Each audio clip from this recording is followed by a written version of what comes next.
On Agenda tonight, we're taking a trip back to last week's Isle of Man Government Conference. I'm Lewis Foster, in for Phil Gorn, and on Wednesday evening and all day Thursday last week, I attended the Q&A sessions, talks and presentations held in the Villa Marina in Douglas. 2 years in, Cannon's administration tried to give us an update and answer our questions about what government has been up to.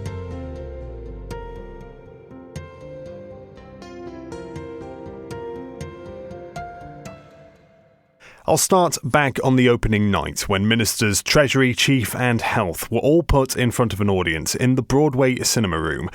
I struggled for a seat but managed to get sat down as Chief Minister Alfred Cannon took to the stage first, answering questions around growing the population, plans for the island's own housing association and much more. How were you feeling going through all that and facing off some of those questions? I think it's important. It's an opportunity for different people from across the island to have a chance to speak to me, to challenge me, to question me, and rightly so. So it's part of my job to be answerable to the public, and it's good to see so many people there.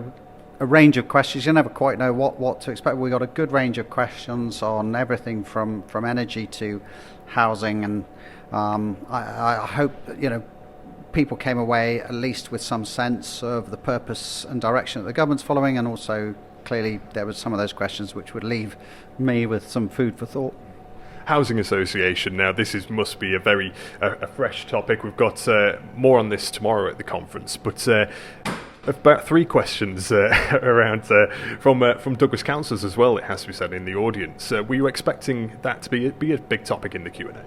Well, I think we should really hear from the experts tomorrow about the potential for housing association. I think we've done a report now, we've commissioned this report. There's potential for us to push ahead, I think for the government to push ahead, concentrate on its own stock, but along that pathway, indeed, proviso of Tynwald support. I hope there'll be a chance to properly engage with the local authorities about the opportunities that a housing association will bring, the benefits of that. And I think what we have to do, of course, is make sure that we're putting aside sort of personal political positioning and trying to make sure we're getting the right outcomes for the whole island and for society. And I think there's a lot of evidence from what I've seen that a shift in emphasis, a shift in strategic direction, a bit more flexibility away from government bureaucracy potentially may bring significant benefits to people who are looking for who need social housing support, who need first-time buyer support, who need sheltered housing support. So there's lots of potential there, and I hope that we'll be engaging with Douglas and other authorities as this debate moves forward. But I think from council's perspective, we do as well want to move to a position where we are delivering, and I think Tolson will say, and we'll hear this tomorrow, that government can do this with its stock, add benefit in terms of stock numbers, and potentially drive a better direction for the future. You were keen to point out that it wouldn't be a quick fix, but do you imagine that's what quite a few people are craving right now? Well, in some ways we are delivering some quick fixes in terms of an extensive housing programme that is being followed at the moment. We're not being shy in declaring that we wanted to see 1,000 new houses built, and 20% of those houses will be for first-time buyers. And alongside that, not only has government got its current stock and its allocation, but obviously the local authorities are dealing with a number of both the waiting lists and the challenges that are facing them, and do have development programs going on. Nevertheless, a lot more focus can be brought to that. I think a lot more financial control can be brought to that, and a lot better outcomes can be delivered. And that's what the debate we want to have in the next few weeks about the potential for a housing association. And I think for me, for council, pending Tynwald approval, there is an opportunity to start changing the thought process in terms of how housing solutions are delivered. You mentioned at the very start of the session as well that these types of sessions and conferences aim to reach all areas of the society on the Isle of Man. Are you confident, given the demographics in the room as well, that we're going some way towards that? That was a good mix of people, and there's obviously limitations. Not everybody can come out on a Wednesday evening. Lots of people have lots of different commitments, lots of travel commitments. It's not perfect. I think part of what we're trying to do is to evolve and develop this conference concept, if you like, and to try and find the right space to reach out to allow as many people who want the opportunity to engage to have that opportunity. But look, for the 100 or so people that were in the room, forgive me if that's a slightly wrong figure, but I reckon it's probably 100 or so. Hopefully it was a good chance for them to question me, and I hope they got something out of it. Next in the hot seat was Treasury Minister Dr. Alex Allinson. I asked him how he felt it went. I mean, it was really interesting. I mean, one of the whole things about this conference is to have those two-way conversations. So I got asked very pointed questions about healthcare funding and how we're going to afford it to provide the services we need. I got asked about pensions and going forward in terms of the National Insurance Fund. Got asked about international taxation rules. Got asked about the way we balance our currency against pound sterling. So some really interesting questions looking at the technical nature of how Treasury works, but also talking about the politics as well. And in terms of engagement, how effective do you think these kind of Q&A sessions are? I think it's an opportunity for people to confront politicians face to face with things that they're not happy about, things that they're curious about, or things that they want to learn more about. This isn't the only way we interact with people. We do lots of conversations, consultations, but I think this is a very honest and open way of answering those questions. There's no script, there's no filters, there's no necessarily some bodyguards there. It's that immediacy of politics on the Isle of Man that I think we really should cherish and really should build on going forward. And you were discussing the various strategies included in the Island Plan and how especially you're going to afford all them. I think, did you sense some sympathy from the audience with the amount that you have on Treasury's plate? Yeah, again, Tynwald is representative of the people. We have a very diverse population here with very different needs and priorities.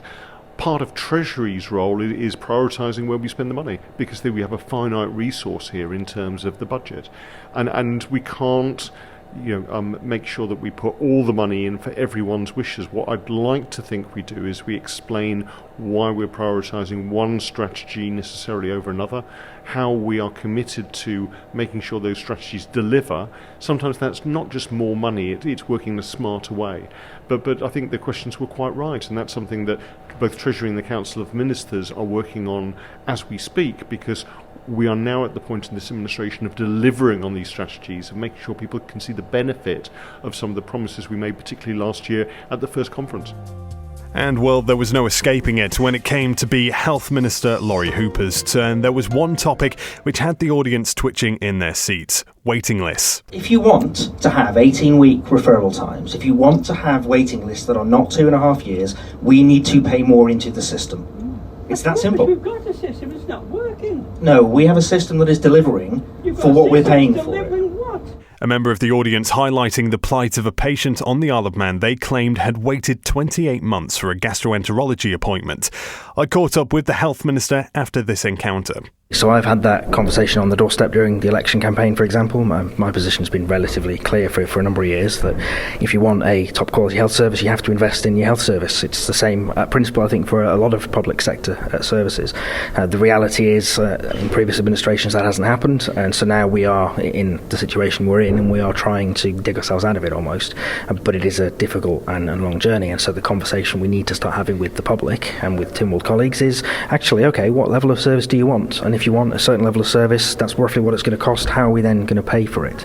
And those are the conversations we're starting to have around things like nursing and residential care, which we'll be talking about tomorrow. It's exactly the same principle across the health service. We need, as a society, to decide what sort of waiting list length is acceptable to us, how long people should have to wait to see a GP, what sort of size of a waiting list is acceptable, whether services should be provided here or across, and then we'll know roughly what the service is going to cost, and that's then what we need to fund.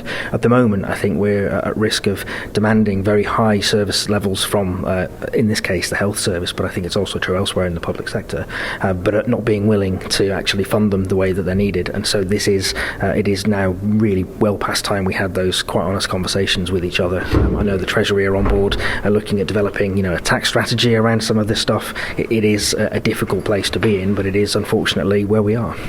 The questioner put it to you that someone was more likely to see a coroner at some point than an undertaker, than a GP, a doctor.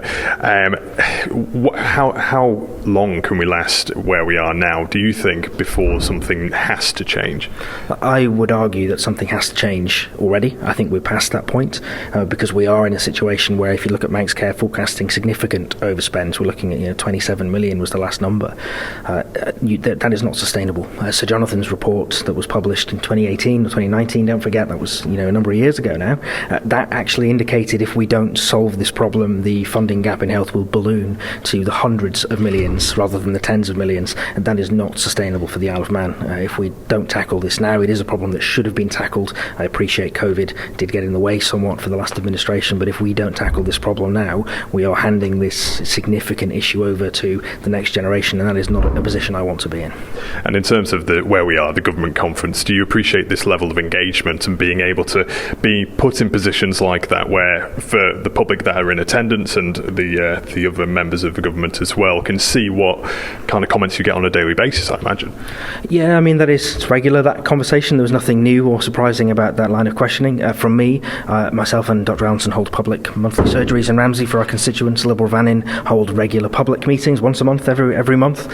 So from my perspective, actually being involved and engaged with the Manx public is definitely par for the course. I really do welcome the government putting this on and actually doing this to maybe reach out to people that don't normally attend those sort of events. But the reality is this is really beneficial, I think, for everyone. So we all know we are talking about the same things, we're talking about the same issues, we're on the same page, and actually being able to have those really honest, really frank conversations with people, I can't see a downside to it. Final word, main takeaway from tonight. Well, the main takeaway from tonight is I think the problems that we're tackling are the ones that people want us to tackle by the sounds of things. We talked about quality, we talked about Manx Care, we talked about funding, we talked about waiting lists. Generally, I think the questions that are being asked there are the questions that I'm getting regularly from others, from colleagues in Tynwald, from constituents, from people further afield in the island. So, yeah, no real surprises, which in some ways is very reassuring because it means we're at least dealing with the right problems. Cut to day 2 of the conference, and there was plenty on the agenda, but I made a beeline to the Promenade Suite, where members of Manx Utilities were giving an update on plans for onshore renewable energy. Whilst catching up with Chair Tim Crookall and Energy Transition Lead Lizzie Riley, we were briefly heckled. So this is the very, very first stages of our programme and any project that we're delivering, specifically the wind farm we're talking about here. So there is years' worth of additional study required, public engagement, consultation, and we're working on that going forwards. And we can hear some of the feedback behind you that you're getting. It does seem like a really challenging thing to try and persuade people and get across. Do you feel up against it? Yeah, it is challenging, but at the end of the day, we are here to deliver what has been set for us by the Isle of Man government, and that target is to deliver an onshore wind farm by 2026. So inevitably that's got some technical challenges to it as well, but we're working as hard as we can to get that target delivered. And we're talking about those sites that have been narrowed down. Do you feel confident that it's possible? It is possible, and that's what the impact assessments will tell us now going forward, whether it's possible on those 2 sites. If it's not, as I've just said in the room, if it's not, we have to stop there and find somewhere else or come up with something else. But that's the system, and that's the planning system we're going through. At the end of the day, we've got a team of people who are just trying to do their job at the moment, and we're working as hard, as I said, to deliver these targets. We're trying to give people as much feedback as we can, but while we're doing that, things are going to take time. So please bear with us. We'll do as much as we can. There'll be a lot more information coming out in the next couple of weeks. I didn't see who did the heckling, but it could have been a number of audience members who shared concerns around the proposed wind farm sites, especially that at Eriestane and Scards, which they say is heathland. Hello, I'm Philip Jenkins. I'm a property owner in the area, and I've got tourist accommodation within 500 metres of the proposed site. But It's down south. It's down south, yes. I mean, people would like to call me a NIMBY. I don't care. But I consider that all of the island's residents are NIMBYs, really, because we shouldn't be doing this on land when we've got an offshore option and interconnector. And let's talk about those main concerns that you brought up there about the heathland and that land around Evelyn. You say it is heathland and shouldn't be touched. Yes, it is heathland. When you look at the mapping, you'll see that in the Mangus maps, you'll see that where there's plantations, there are different colours. It was just an error that they haven't looked at to realise that it is actually a plantation on heathland.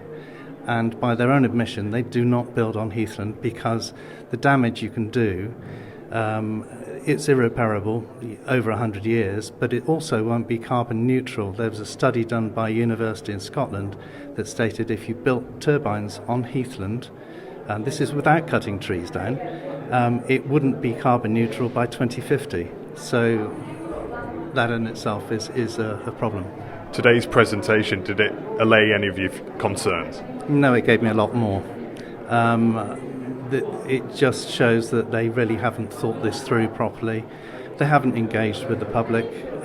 They were supposed to have. We're already in stage 2, where you've got people walking around in high vis doing studies for wildlife on a windy, overcast day.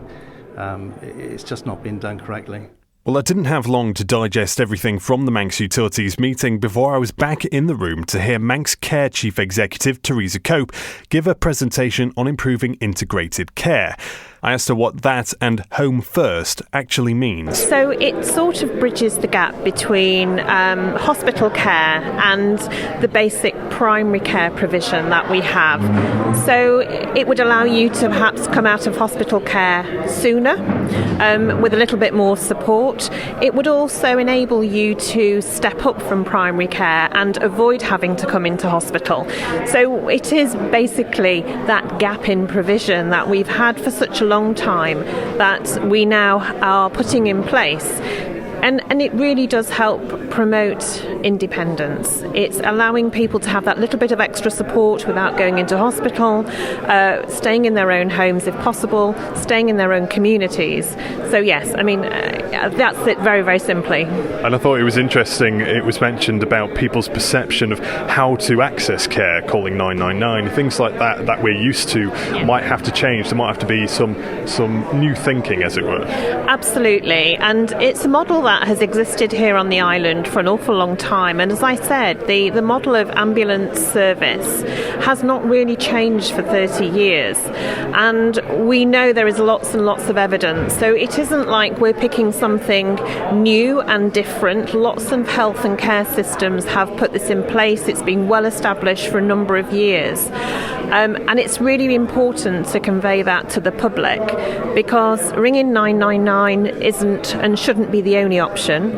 An ambulance being dispatched to you without any form of clinical assessment prior to that isn't the norm and shouldn't happen going forward. And only if you really need to come to hospital will you be taken to hospital. So sometimes that will mean staying in your own home, being given other appointments, having a visit from another professional. You know, there are lots of options, but I think we are starting on this journey, and it does start with that clinical navigation. So in the Joint Services Control Room, when you dial 999, there will start to be a clinical conversation and a clinical assessment to understand what you do need from health and care. And there's always talks about funding when it comes to Manx Care and health, and is this a way of being more efficient with the budgets that you are bound by? It starts to address that, yes. It won't automatically create savings for the system, but over time what it will create is a greater value for money, and I think that's important. It doesn't save any money, but it's a more efficient, more effective way of delivering service provision, more sustainable, and ultimately, if we sort of look 5 years ahead, we would just be continually putting more and more money into this current model, which is unsustainable and far too costly.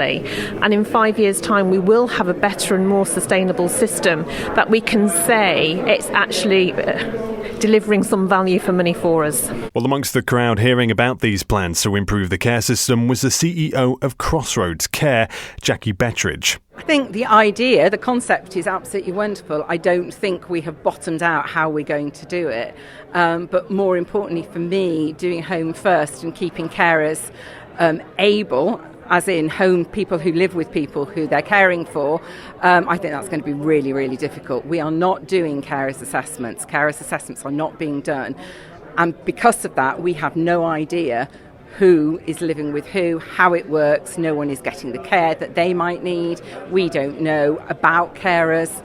And Crossroads is 40 years old this year. We've been doing this for 40 years, and I am going to stand up and make sure that that is taken into account. You said during the first panel that carers on the island, family carers, are the most misunderstood. Is that all down to those assessments, as you said? Absolutely. I think we just accept the fact that everybody has to just get on with it. I think in reality it gets really hard to do that. Obviously people care for many different reasons, for many different people, for many different ages. But the ageing population, we know it's always been there. The Isle of Man is historically had an ageing population, and we are just not able to understand what carers need to keep people in their own home safely. Are you satisfied with what you heard in that second half when you challenged them about the assessment? So are you hopeful that now something can be done? No, I'm not satisfied. No, I'm absolutely not satisfied.